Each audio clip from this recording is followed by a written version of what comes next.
प्रश्नावली 6.5 के अंतर्गत प्रश्न क्रमांक 4 व 5 को आज हम इस वीडियो लेक्चर में सॉल्व करेंगे और ये दोनों ही प्रश्न परीक्षा की दृष्टि से बहुत ही महत्वपूर्ण प्रश्न है, क्योंकि इनमें से एक प्रश्न अवश्य ही एग्जाम में आता है। तो आइए अब हम इन्हें सॉल्व करते हैं। अब इनमें हम सबसे पहले प्रश्न क्रमांक 4 को देखते हैं, जो है एबीसी एक समद्विबाहु त्रिभुज है जिसका कोण सी समकोण है। तो सिद्ध कीजिए कि AB स्क्वायर बराबर 2AC स्क्वायर है। तो इसमें हमें ये दे रखा कि एबीसी जो है वो एक समद्विबाहु त्रिभुज है जिसका कोण सी कैसा है, ये समकोण है।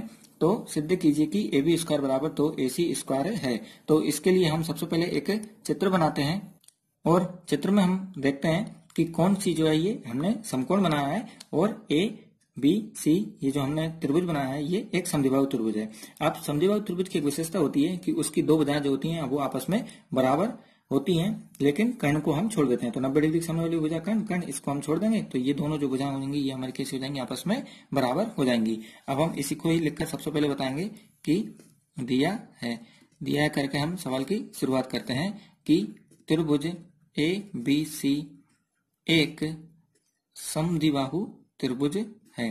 त्रिभुज ABC जो है वो कैसे त्रिभुज है, एक समद्विबाहु त्रिभुज है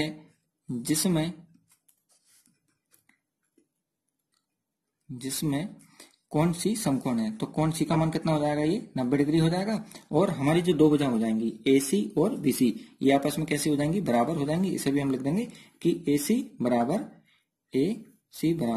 BC तथा AC बराबर BC। अब दिया के बाद हम लिखेंगे सिद्ध करना है। तो दिया के बाद हम क्या लिखते हैं, सिद्ध करना है। अब सिद्ध करना है तो इसमें तो हमें स्पष्ट रूप से दे रखा है कि सिद्ध कीजिए कि AB स्क्वायर बराबर 2AC स्क्वायर। तो इसी को हम लिख देंगे कि AB स्क्वायर बराबर 2AC की घात 2।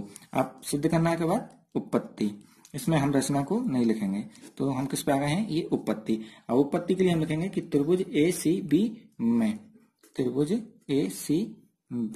में पाइथागोरस प्रमेय से। तो हम क्या करेंगे, इसमें पाइथागोरस प्रमेय का प्रयोग करेंगे। तो यहां पर हम लिखेंगे कि पाइथागोरस प्रमेय से, पाइथागोरस प्रमेय से। अब पाइथागोरस प्रमेय क्या होती है हमारी, कि कर्ण स्क्वायर बराबर लंब स्क्वायर प्लस आधार स्क्वायर। तो कर्ण कितना हो जाएगा हमारा, ये AB की घात 2। इसी को हम लिख देंगे कि AB की घात 2 यानी कि कर्ण स्क्वायर बराबर लंब हो जाएगा हमारा ये BC। तो ये हो जाएगा BC की घात 2 प्लस आधार हो जाएगा हमारा ये AC। तो ये हो जाएगा AC की घात 2।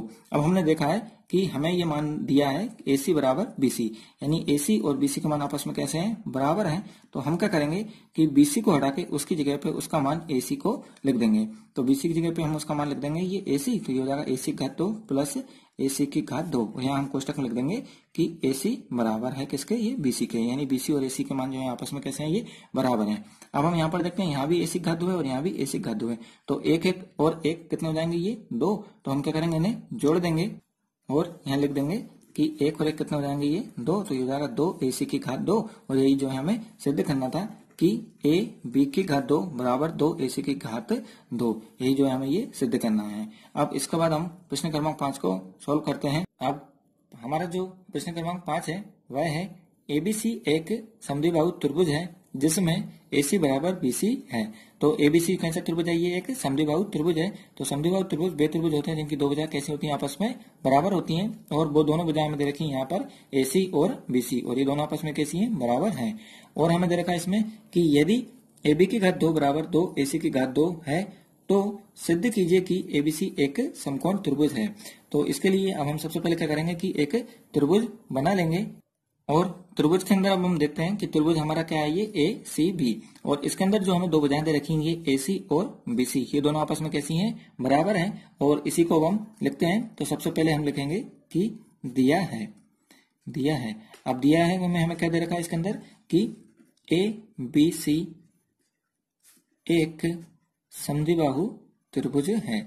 कि ABC कैसा त्रिभुज है, ये एक समद्विबाहु त्रिभुज है। अब समद्विबाहु त्रिभुज से हमारा क्या मतलब है कि जिसमें AC बराबर BC। तो इसी को हम लिख देंगे कि जिसमें AC बराबर BC तथा हमें ये भी दे रखा कि ए बी की घात 2 बराबर 2 ए सी की घात 2, तो इसे भी हम लिख देंगे कि तथा ए बी की घात 2 बराबर ये 2 ए सी की घात 2 भी हमें ये दे रखा है।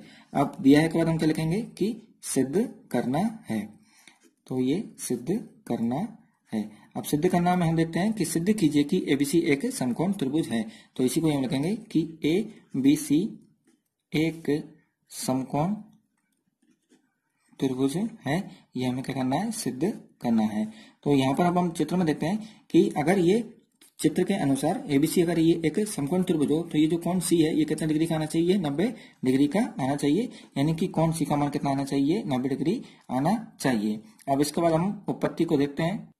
अब उत्पत्ति के अंदर हम लिखेंगे कि त्रिभुज ए सी बी में, कि त्रिभुज ए सी बी में। अब त्रिभुज ए सी बी में हमें क्या दे रखा है कि ए बी की घात 2 बराबर 2 ए सी की घात 2, तो इसी को हम लिख देंगे कि ए बी 2 की घात 2 बराबर 2 ए सी की घात 2। अब ये क्या लिखा है, ये 2 ए सी की घात 2, तो इसे अब हम अलग अलग कर लेंगे, तो ये हो जाएगा हमारा ए सी की घात 2 प्लस ए सी की घात 2। अगर हम इन्हें जोड़ेंगे तो एक और एक ये 2 ए सी घात 2 हो जाएंगे, तो 2 थे तो इन्हें हमने अलग अलग कर लिया, तो ये एक इधर हो गया और एक इधर हो गया, तो हमने लिख दिया कि ए बी की घात 2 बराबर ए सी की घात 2 प्लस ए सी की घात 2। अब हम देखते हैं कि ए सी बराबर बी सी हमें ये दे रखा है, तो इसी को हम लिखेंगे कि ए बी की घात 2 बराबर एक ए सी का मान हम चेंज कर देंगे, तो ए सी की जगह हम क्या लिख देंगे बी सी, तो ये हो जाएगा बी सी की घात 2 प्लस ये ए सी की घात 2, ये हमारा वैसा का वैसा ही, और हम कोष्टक में लिख देंगे कि चूंकि ए सी बराबर बी सी ये हमें दे रखा है सवाल के अंदर। तो यहाँ पर जो हमें मान प्राप्त हुआ वह प्राप्त हुआ ये ए बी घात 2 बराबर बी सी घात 2 प्लस ये ए सी की घात 2, और यहाँ पर हमने क्वेश्चन में क्या लिख दिया कि चूंकि ए सी बराबर ये क्या है, ये बी सी है। तो इसे अब हम आगे लिखेंगे कि पाइथागोरस प्रमेय के विलोम से, पाइथागोरस प्रमेय के विलोम से ये सिद्ध होता है कि त्रिभुज ए बी सी एक समकोण त्रिभुज है, कि त्रिभुज जो है ये ए बी सी ये कौन सा त्रिभुज है, एक समकोण त्रिभुज है। अगर ये समकोण त्रिभुज है तो इसीलिए कोण ए सी बी एक समकोण त्रिभुज है, इसलिए कोण कौन सा ए सी बी कौन सा हो जाएगा, ये एक समकोण त्रिभुज हो जाएगा। तो इसी को हम लिख देंगे कि इसीलिए कोण ए सी बी कैसे त्रिभुज है, ये एक समकोण त्रिभुज है, यानी कि कोण सी का मान हमें कितना प्राप्त हो रहा है, ये 90 डिग्री प्राप्त हो रहा है। तो इसी को फिर हम लिख देते हैं कि अतः ए बी सी एक समकोण त्रिभुज है। अतः ए बी सी कैसे त्रिभुज है, ये एक समकोण त्रिभुज है, समकोण त्रिभुज है। तो इसमें हम क्या लिखते हैं कि पाइथागोरस प्रमेय के विलोम से त्रिभुज ए बी सी एक समकोण त्रिभुज है, तो इसीलिए कोण ए सी बी एक समकोण त्रिभुज है, तो कोण सी का मान हमें कितना मिल गया, ये 90 डिग्री प्राप्त हो गया है। तो अतः ए बी सी एक समकोण त्रिभुज है।